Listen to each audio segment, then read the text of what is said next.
Class. मेरा नाम है गौरी देवी और मेरा आज का सब्जेक्ट है नागरिक शास्त्र यानी कि सिविक्स। तो आज हम आपको नागरिक शास्त्र विषय के बारे में बताएंगे, बट उससे पहले हम आपसे कुछ क्वेश्चन पुटअप करेंगे। तो मेरा पहला क्वेश्चन है कि हमारे राष्ट्रीय पर्व कौन कौन से हैं, आप बताइए। गणतंत्र दिवस, स्वतंत्रता दिवस और 2 अक्टूबर। गुड। तो गणतंत्र दिवस कब मनाया जाता है, आप बताइए।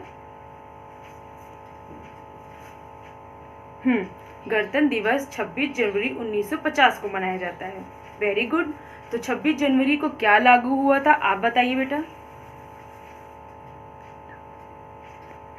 26 जनवरी 1950 को संविधान लागू हुआ था।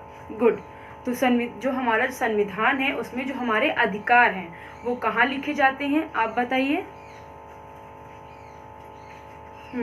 मौलिक अधिकारों में लिखे जाते हैं। गुड। तो आप सबको आप सबको मौलिक अधिकारों के बारे में कुछ पता है? नहीं पता, कोई बात नहीं, हम आपको बताते हैं। तो आज का हमारा टॉपिक यानी प्रकरण है मौलिक अधिकार।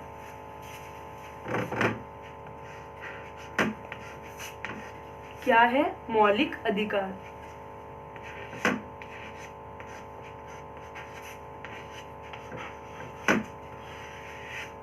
मौलिक अधिकार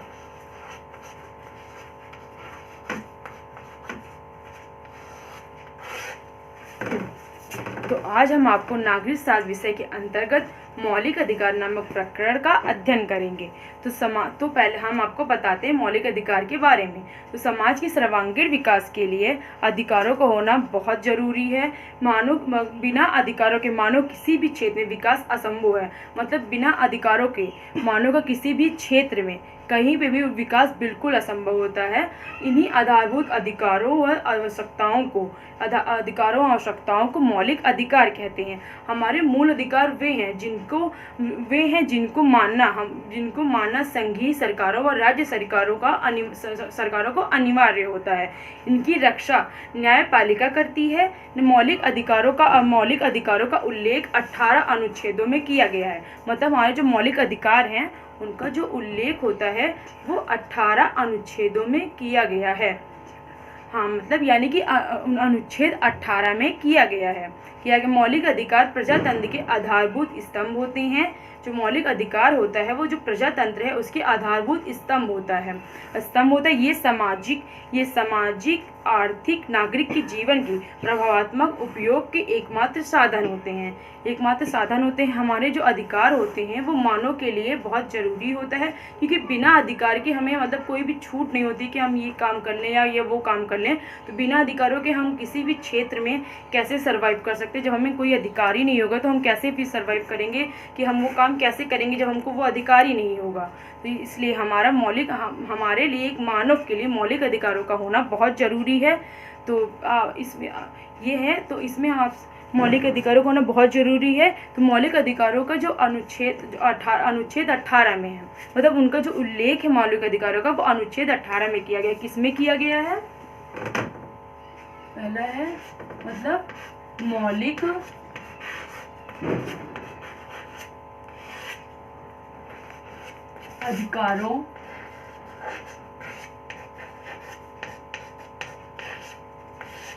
अधिकारों का उल्लेख अनुच्छेद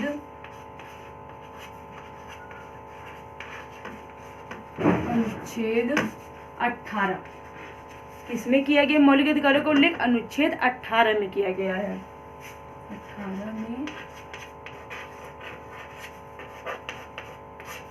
किया गया है। मौलिक अधिकारों का उल्लेख अनुच्छेद 18 में किया गया है। अब हम आपको ये समझ में आ गया इतना? तो हम आपसे कुछ क्वेश्चन पूछ रहे हैं। तो मेरा फर्स्ट क्वेश्चन है, व्यक्ति के सर्वांगीण विकास के लिए किसकी आवश्यकता होती है, आप बताइए। अधिकारों की। गुड। फिर दूसरा क्वेश्चन है, मौलिक अधिकारों की रक्षा किसकी जिम्मेदारी होती है, आप बताइए। न्यायपालिका की। गुड। मौलिक अधिकार किसके आधारभूत स्तंभ होते हैं, आप बताइए बेटा। प्रजातंत्र के। Very good. तो ये होता है हमारे मौलिक अधिकार जो मानव के लिए बहुत आवश्यक होते हैं। दूसरा है संविधान, मतलब हमारा दूसरा जो टॉपिक है वो संविधान है। तो आप संविधान के बारे में कुछ जानते हैं? जो संविधान के अंदर जो मौलिक अधिकार होते हैं, तो आप उनके बारे में कुछ जानते हैं बच्चों? नहीं जानते, ठीक है।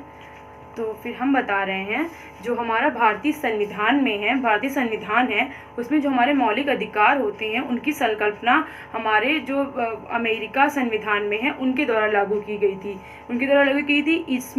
इसमें प्रत्येक नागरिक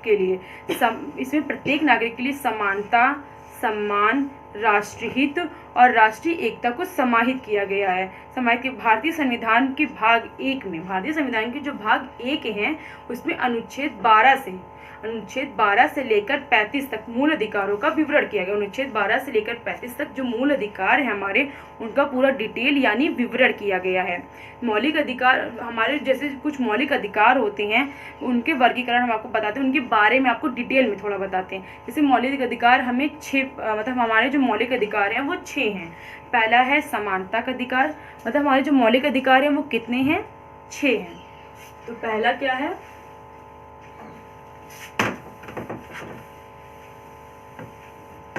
हमारे जो पहले मौलिक अधिकार हैं वो है समानता का अधिकार। पहला है समानता का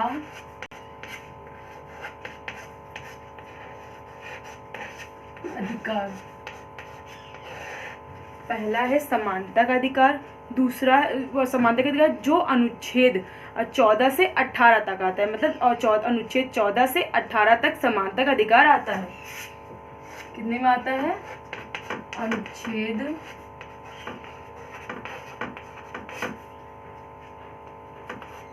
14 से 18 तक, मतलब 14 से 18 जो अनुच्छेद होते हैं, मतलब 14 अनुच्छेद 14 और अनुच्छेद 15, 16, 17 मतलब 18 तक जितने भी हैं उसमें आता है समानता का अधिकार। फिर हमारा दूसरा अधिकार जो हमें मौलिक अधिकार प्राप्त है वो है स्वतंत्रता का अधिकार। दूसरा अधिकार हमारा है, क्या है दूसरा अधिकार हमारा? स्वतंत्रता का अधिकार।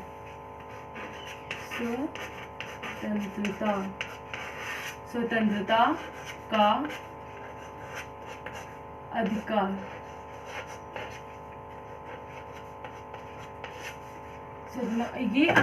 ये हमारा आता है अनुच्छेद 19 से 22 तक। जो स्वतंत्रता का अधिकार होता है वो हमारा अनुच्छेद 19 से लेकर 22 तक आता है। कहाँ तक आता है? अनुच्छेद 19 से 22 तक। पहला हो गया समानता का अधिकार और दूसरा हुआ स्वतंत्रता का अधिकार। जो हमारा तीसरा अधिकार होता है वो शोषण के विरुद्ध अधिकार होता है। तीसरा अधिकार हुआ हमारा शोषण के विरुद्ध अधिकार। क्या हुआ? शोषण के विरुद्ध। शोषण के विरुद्ध जो अधिकार होता है वो अनुच्छेद 23 से 24 के बीच में आता है। तो ये जो हमारा शोषण का जो अधिकार और शोषण के विरुद्ध जो अधिकार होता है वो हमारा आता है अनुच्छेद 23 से 24 तक। फिर हमारा चौथा जो अधिकार होता है वो होता है धार्मिक स्वतंत्रता का अधिकार। चौथा अधिकार हुआ हमारा चौथा अधिकार हुआ धार्मिक स्वतंत्रता का। जो धार्मिक स्वतंत्रता का अधिकार होता है वो हमारा होता है अनुच्छेद 25 से। हम पहला अधिकार होता है हमारा तीसरा अधिकार होता है हमारा शोषण के विरुद्ध अधिकार जो हुआ 23 से 24 तक। फिर हमारा जो चौथा अधिकार होता है धार्मिक स्वतंत्रता का अधिकार। धार्मिक स्वतंत्रता का अधिकार जो होता है वो होता है 25 से 28 तक। अनुच्छेद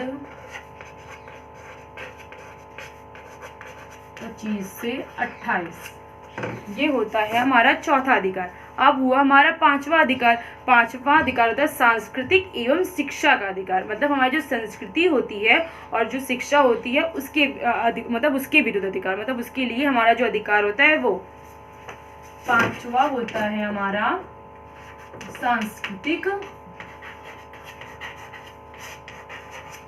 एवं शिक्षा। पांचवा जो अधिकार होता है हमारा वो होता है सांस्कृतिक एवं शिक्षा अधिकार। वो होता है 29 से 23 के बीच में आता है। वो आता है अनुच्छेद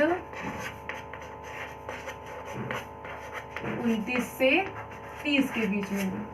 ये हो गए हमारे 5 अधिकार। जो छठा अधिकार होता है वो होता है हमारा संवैधानिक उपचारों का अधिकार।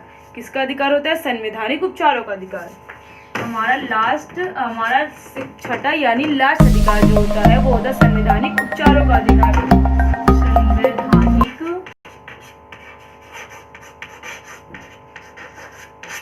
संवैधानिक उपचारों, ये आता है अनुच्छेद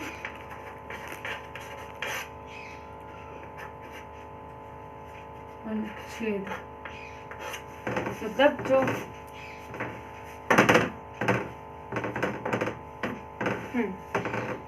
जो हमारा संवैधानिक उपचारों का अधिकार होता है वो आता है अनुच्छेद 32 में।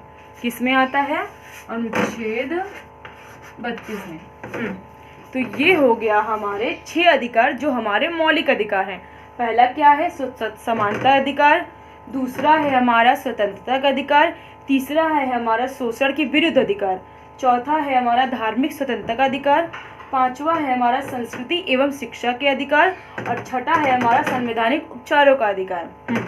तो हमारा अधिकार तो पहला हमारा आता है समानता का अधिकार। समानता का अधिकार ये होता है जिसमें हमें हर व्यक्ति को समान अधिकार प्राप्त होता है। मतलब हर व्यक्ति, जितने भी व्यक्ति होते हैं उनको एक बराबर एक समान अधिकार प्राप्त होता है। जैसे होता है धर्म के लिए हो गया, जाति के लिए हो गया, लिंग के लिए हो गया, या किसी भी चीज़ के लिए हो गया। जैसे कोई बड़े आदमी होते हैं या कोई छोटा आदमी होता है, उनको कुछ लोग होते हैं ना पार्शियलिटी करते हैं, मतलब भेदभाव करते हैं। पार्शियलिटी मीन्स मतलब भेदभाव करते हैं कि आप बहुत बड़े आदमी हैं तो आपको ये अधिकार है कि आप वो कर सकते हो, बट मुझे वो अधिकार नहीं है क्योंकि मैं उतनी बड़ी नहीं हूँ। मतलब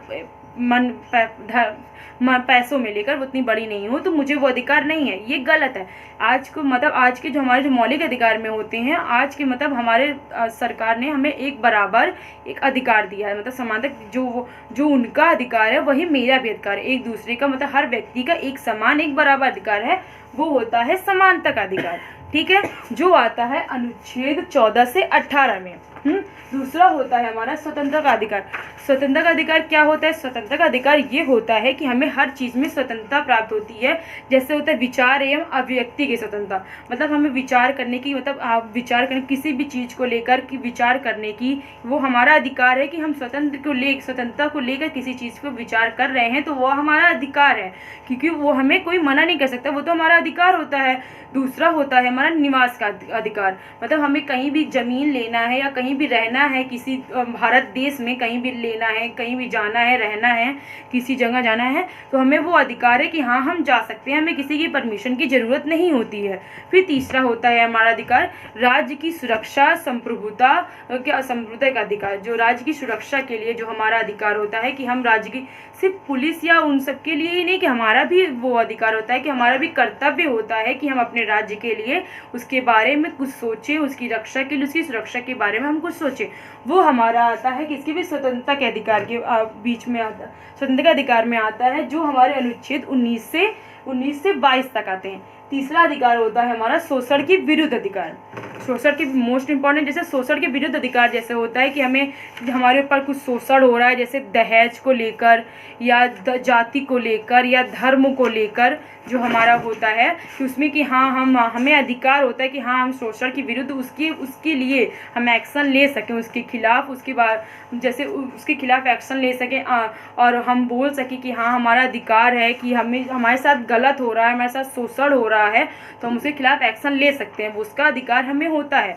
और शोषण के विरुद्ध अधिकार ये होता है कि जैसे बाल बच्चों, जैसे छोटे 14 वर्ष की उम्र के बच्चों का होता है, आजकल सरकार ने कर दिया है कि 14 से कम उम्र के जो बच्चे होते हैं उन्हें कारखानों या कहीं घर में किसी भी काम करने के लिए उनको मतलब परमिशन नहीं है।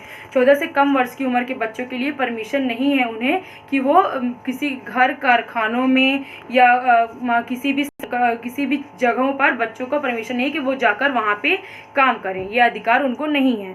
फिर आता ये किसके भी आता है हमारा स्वतंत्रता, शोषण के विरुद्ध अधिकार, जैसे अनुच्छेद जो आता है हमारे अनुच्छेद 23 से 24 में।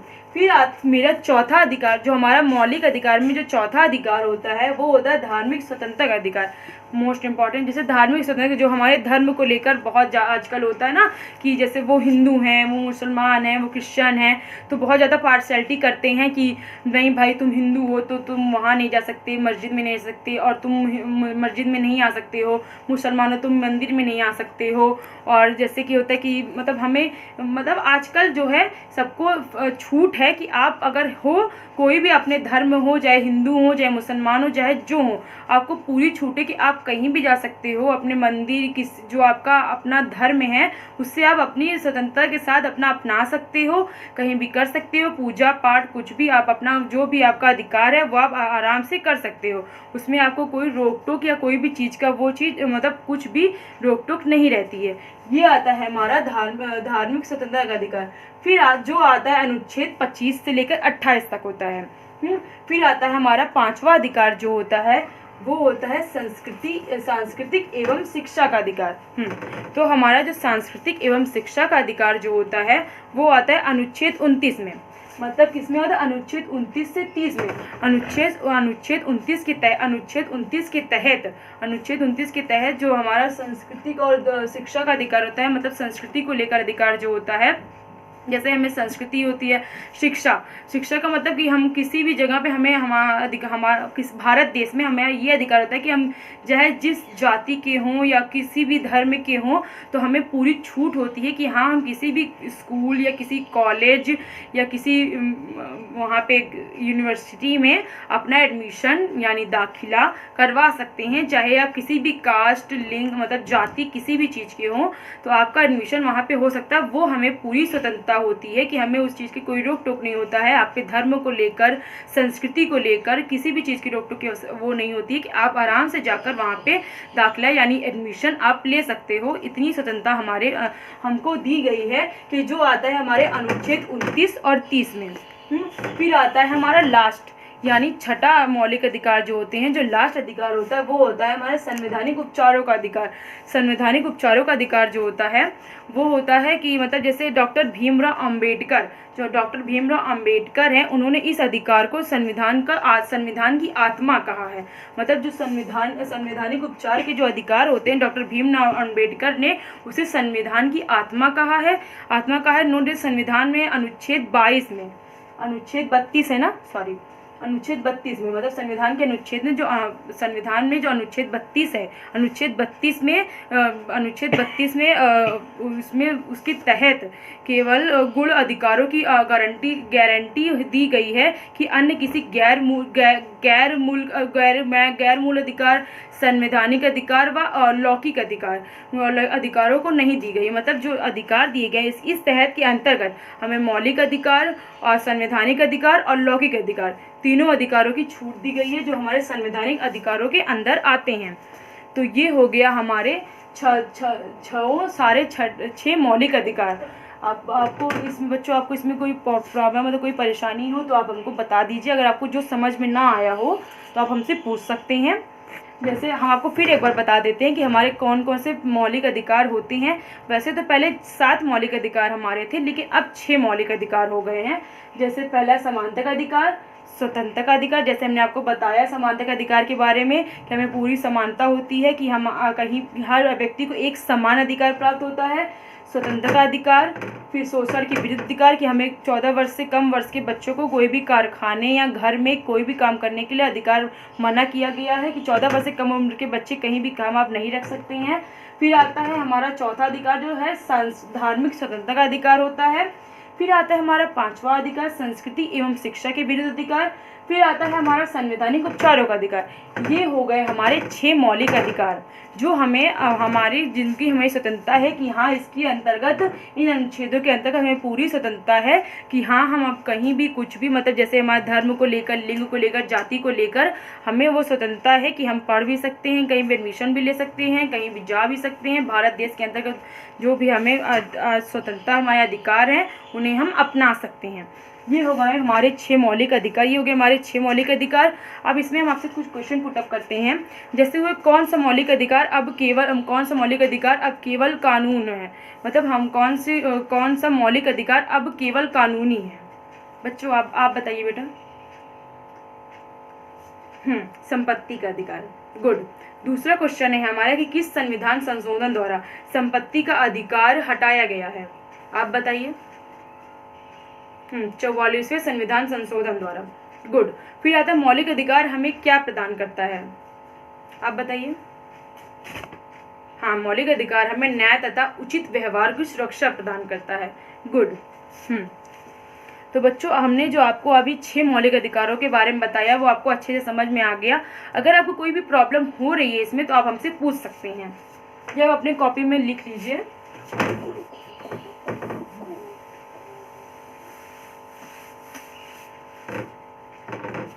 फिर आता है श्याम पटकार। इसमें पहला है कि मतलब जो हमारा हमें कितने मौलिक अधिकार प्राप्त हैं, 6 मौलिक अधिकार।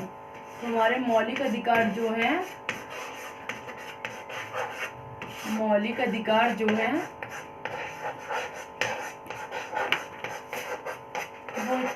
6 हैं।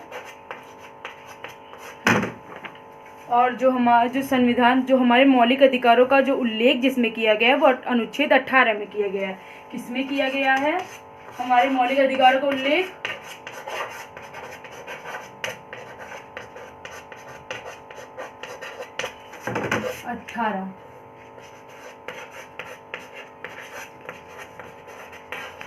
अनुच्छेद 18।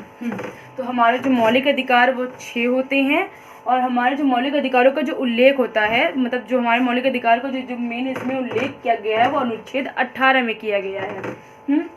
उसके बाद है कि हाँ, उसके बाद हम आपसे कुछ क्वेश्चन पूछेंगे जो अब आप हाँ, इसको बच्चों आप अपना नोट कर लीजिए कॉपी में। इसको नोट कर लीजिए।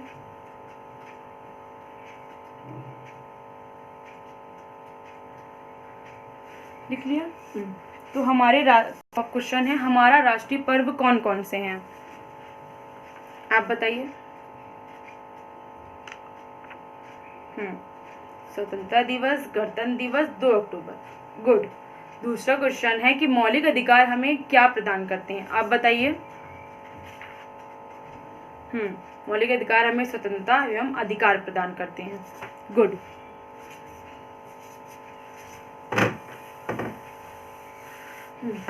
तो बच्चों अब आपको हम होमवर्क देते हैं जो आपको घर से करके लाना पड़ेगा, मतलब लाना है क्वेश्चन। इसको आप अपने नोट्स बुक में, होमवर्क कॉपी में नोट कर लीजिए। क्या है क्वेश्चन? मौलिक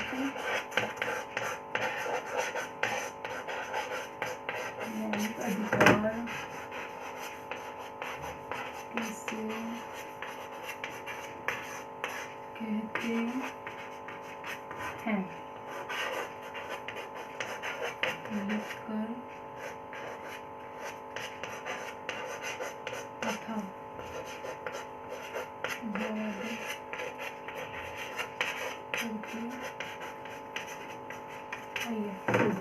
बच्चों आप इससे अपने होमवर्क जो नोटबुक है कॉपी में उसे नोट कर लीजिए।